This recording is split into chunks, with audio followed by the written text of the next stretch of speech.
సింహరాశి వారికి రాశాధిపతి రవి భగవానుడు.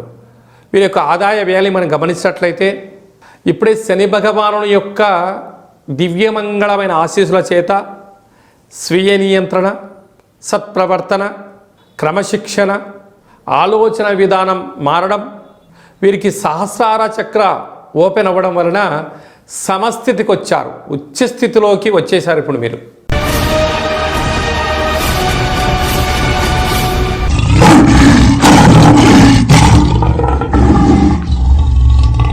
ఓం నమః శివాయ. నమో నారాయణాయ. స్వర్ణాకర్షణ కాల భైరవాయై నమో నమః. హరి ఓం. మా ఛానల్కి స్వాగతం. చూస్తున్న వీక్షకులకు, ప్రేక్షకులకు, ప్రియ కాల భైరవ భగవద్బంధులకి స్వాగతం పలుకుతూ మమ్మల్ని ఎంతగానో ఆదరిస్తూ ఉండబడినటువంటి ప్రియ సోదర సోదరీమణులకు, జ్యోతిష్య అభిమానులకు, సనాతన ధర్మ సంరక్షకులకు అందరికీ కూడా తెలుగు ఉగాది పండగ శ్రీ పరాభవనామ సంవత్సర పండగ శుభాకాంక్షలు. ఈ సంవత్సరం రాజు దేవగురు బృహస్పతి అవ్వడం వలన అందరికీ మంచి విద్యను, విద్యార్థులకు విద్యను, ఉద్యోగస్తులకు ప్రమోషను, వ్యాపారస్తులకు ధనాదాయము, రాజకీయవేత్తలకు అనేక రకాల పదవులు అలంకరిస్తూ నైపుణ్యంతో కూడుకున్న, ఆరోగ్యంతో కూడుకున్న ఐశ్వర్యాన్ని ప్రసాదించాలని మనం కూడా మనసారా కోరుకుందాం. ద్వాదశ రాశుల్లో గ్రహ గమనాలు వీక్షింపచేద్దాం.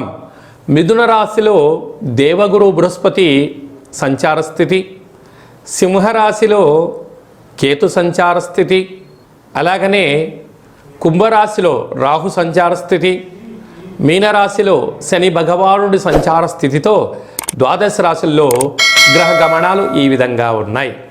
ఈ సంవత్సరము రాజు దేవగురు బృహస్పతి అవ్వడం వలన సకాలంలో పంటలు, విద్య, ఉద్యోగము, ఐశ్వర్యము, అనంతమైన ఈ భూమండలం అంతను కూడా నిత్యము సస్యశ్యామలంగా ఉంటుంది. కనుక అందరికీ ఇది చాలా శుభకరణంగా భావించగలగాలి. మంత్రివర్యులు కుజభగవానుడు అవ్వడం వలన పాలకుల మధ్య స్వల్పమైన విభేదాలు ఉండే అవకాశాలు ఉన్నాయి. సమన్వయంగా ఎవరైతే ముందుకు వెళ్ళగలరో వారందరికీ ఐశ్వర్యం కలుగుతుంది అని చెప్పి గమనించాలి. కనుక ఈ సంవత్సరము పరాభవనామ సంవత్సరము అంటే కొద్దిపాటి అధర్మంగా ఉండబడిన వారికి పరాభవము, అవమానం తప్పదు. ధర్మబద్ధంగా ఉండబడిన వారికి ఐశ్వర్యం కలుగుతుందని చెప్పి కూడా గమనించాలి. సింహరాశి వారికి శ్రీ పరాభవనామ సంవత్సరంలో ఒకవైపు అష్టమ శని సంచార స్థితి జరుగుతూ వచ్చినటువంటి ఉగాది పండగ సందర్భంగా వీరి యొక్క ఆదాయ వ్యయాలతో రాజయోగాన్ని ఎలా పొందాలో ఈ వీడియోలో సవివరంగా సంపూర్ణంగా తెలుసుకుందాం. సింహరాశిలో ఏ నక్షత్రాలు వస్తాయనగా మఖా నక్షత్రంలోని 4 పాదాలు, పుబ్బా నక్షత్రంలో 4 పాదాలు, ఉత్తరా నక్షత్రంలోని 1 పాదం కలిపితే సింహరాశి. రాశాధిపతి రవి భగవానుడు. వీరి యొక్క ఆదాయ వ్యయాన్ని మనం గమనించినట్లయితే ఇప్పుడే శని భగవానుని యొక్క దివ్యమంగళమైన ఆశీస్సుల చేత స్వీయ నియంత్రణ, సత్ప్రవర్తన, క్రమశిక్షణ, ఆలోచన విధానం మారడం, వీరికి సహస్రార చక్ర ఓపెన్ అవ్వడం వలన సమస్థితికి వచ్చారు, ఉచ్చస్థితిలోకి వచ్చేసారు ఇప్పుడు మీరు. కనుకనే వీరి యొక్క ఆదాయం 7, వ్యయం కూడా 7. ఎందుకనగా ప్రతి విషయాన్ని క్షుణ్ణంగా పరిశీలించి విషయ పరిజ్ఞానం చేత జీవితం జ్ఞానం బోధపడింది. ఎంత ఖర్చులు ఉన్నాయో అంత ఖర్చుకు ధనం రాబోతుంది. తృప్తి చెందడం నేర్చుకున్నారు. కనుక మీకన్నా అదృష్టవంతులు ఎవరు లేరు అని చెప్పి కూడా గమనించాలి. అలాగనే రాజ్యపూజ్యం 5, అవమానం 5. కనుక మీరు ధర్మబద్ధంగా ఉండడం, ఆధ్యాత్మిక చింతనగా ఉండడం, ఉండబడిన వాటితో తృప్తి చెందడం నేర్చుకున్నారు. కనుకనే మీకన్నా నాయకుడు లేరు అని చెప్పి గమనించాలి.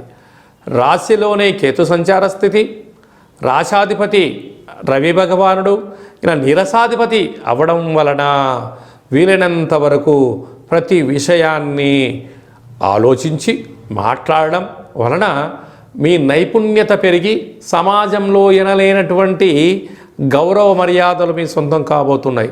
రెండవ స్థానాధిపతి బుధుడు విశేషంగా వీరికి ధాన్యాధిపతి అవ్వడం వలన ఆహార ఉత్పత్తులు, దాన ధర్మ కార్యక్రమాలు, సేవారంగ కార్యక్రమాలలో మీరు పాల్గొనడం వలన మంచి బుద్ధి, మంచి సత్ప్రవర్తన వలన ఐశ్వర్య జీవితాన్ని కూడా మీరు పొందబోతున్నారు. అలాగే తృతీయ స్థానాధిపతి శుక్ర భగవానుడు సస్యాధిపతి అవ్వడం వలన వీలైనంత వరకు అందరూ బాగుండాలి, ప్రకృతి, పర్యావరణము, లోకరక్షణ, దేశ సేవ చేయాలని మీ కోరిక కూడా నెరవేరబోతుంది. అర్ధాష్టమ రాశాధిపతి కుజభగవానుడు మంత్రివర్యులు అవడం వలన కొద్దిపాటి యంత్రాలతో, ఆయుధాలతో, ప్రభుత్వపు అధికారులతో, పోలీస్ శాఖ, రక్షణ శాఖతో న్యాయపరమైనటువంటి చిక్కులు కనపడుతున్నాయి. ఆరోగ్య సమస్యలు స్వల్పంగా రాబోతున్నాయి, తస్మాత్ జాగ్రత్త. అలాగనే వీరికి విశేషంగా ఈ సంవత్సరము 11వ తారీఖు 9వ నెల 26 శ్రావణ మాస అమావాస్య పుబ్బా నక్షత్రం, ఉత్తరా నక్షత్రం రోజున ఎలాంటి పనులను ఆచరించకపోవడమే ఉత్తమోత్తంగా భావించాలి. సప్తమ స్థానంలో రాహు సంచారం చేయడము, ప్రేమికులకు చాలా నమ్మకంగా ఉండగలిగితేనే ఒకరిని అర్థం చేసుకోండి, లేకపోతే ఎవరికి వారే యమునా తీరే.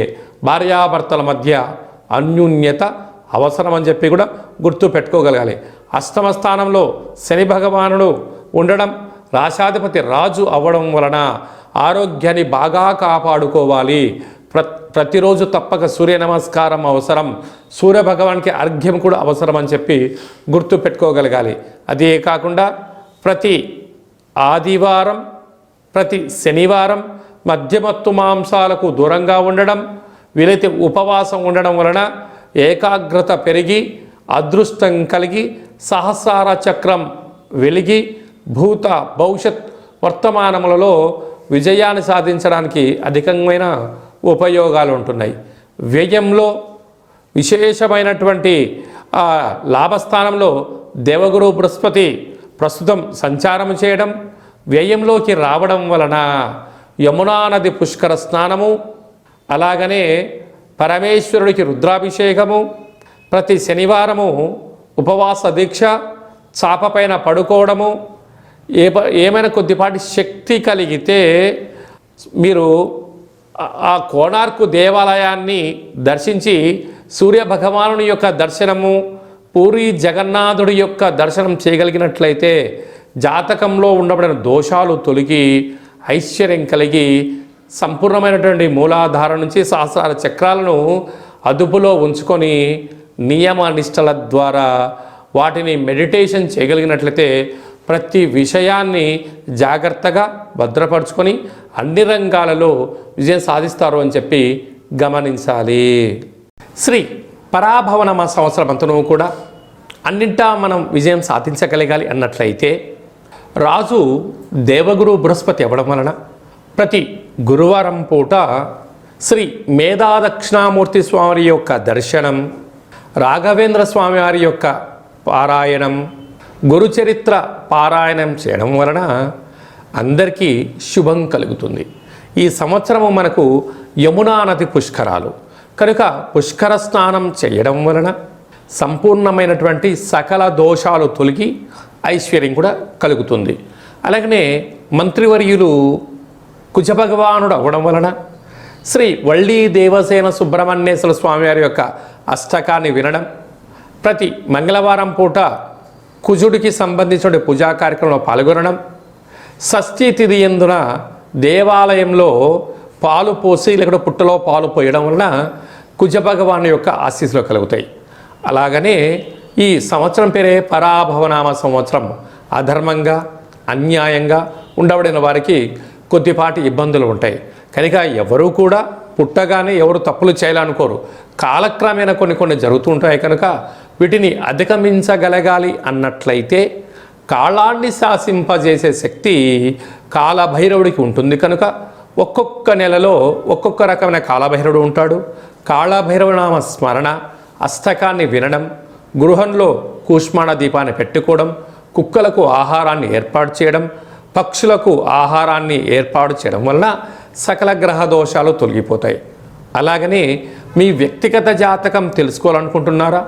మీ యొక్క పేరు, పుట్టినటువంటి తేదీ, నెల, సంవత్సరం, పుట్టినటువంటి సమయం రాసి పంపించినట్లయితే 100 సంవత్సరాల జాతకం రాసి పంపించి పుట్టినప్పుడు గ్రహ గమనాలు ఎలా ఉన్నాయి, శ్రీ పరాభవనామ సంవత్సరంలో ఎలా ఉండబోతుంది, రాబోయే కాలంలో భవిష్యత్ కాలంలో ఎలా ఉండబోతుందో మీకు సవివరంగా సంపూర్ణంగా తెలియచేయడం జరుగుతుంది.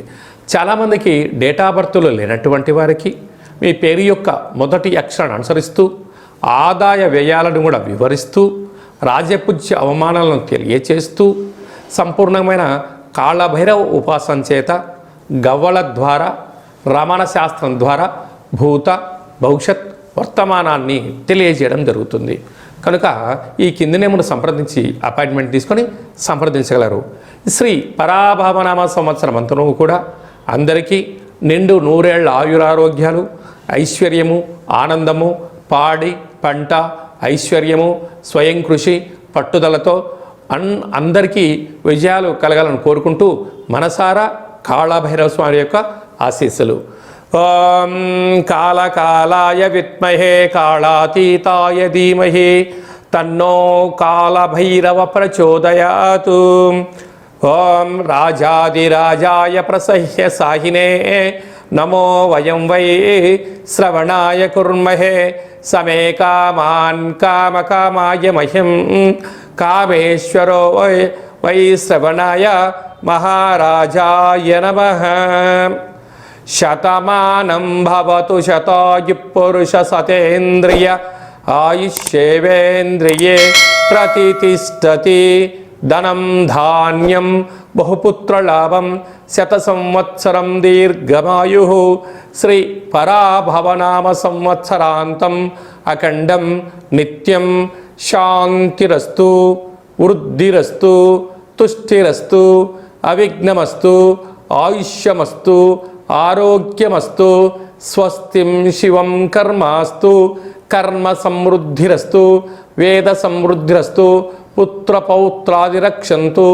సర్వే జనా సుఖినో భవంతు, లోకా సమస్తా సుఖినో భవంతు. సర్వం కాళభైరవ దేవతార్పణమస్తు. హరి ఓం. ఈ వీడియో మీకు నచ్చినట్టయితే మా ఛానల్ని సబ్స్క్రైబ్ చేసుకోండి. అందరికన్నా ముందుగా ఆధ్యాత్మికమైనటువంటి సలహాలు సూచనల కోసం మా ఛానల్ని గంట సింబల్ ప్రెస్ చేసి ఆలైన బటన్ కూడా ప్రెస్ చేసి భగవద్బంధులకు, మిత్రులకు, స్నేహితులకు ఈ సమాచారాన్ని, భక్తి సమాచారాన్ని చేరవేసి హిందూ ధర్మాన్ని కాపాడగలరు.